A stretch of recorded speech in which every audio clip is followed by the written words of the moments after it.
पहले भी रोज़ाना ही बढ़ रही हैं कीमतें। तो पहले इतने हम परेशान हैं कि जिसका कोई अंदाज़ा नहीं है।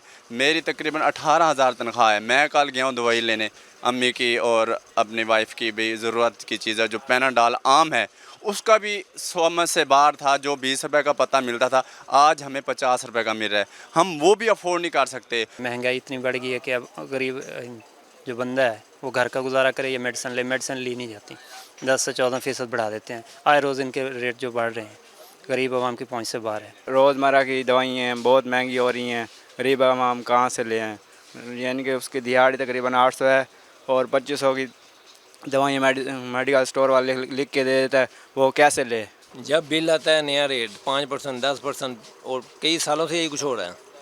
हमें तो खुद नहीं, हम खुद परेशान हुए पड़े और सेल हमारी बिल्कुल डाउन हो गई है। इस वजह से कस्टमर आके हमें परेशान करते हैं। अब हम क्या करें बताएं। वो कहते हैं डॉलर सस्ता होगा तो मेडिसिन सस्ती होगी और रेट वहीं के वहीं अड़े पड़े हैं। मेडिसिन तो बहुत ज़्यादा महंगी हो गई है, बहुत ज़्यादा। आए रोज़ 5%, 10%, 20% महंगी हो रही है।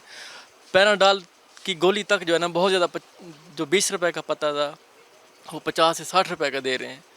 हर सब मेडिसिन महंगी हो गई है, गरीब बंदा कहाँ जाए।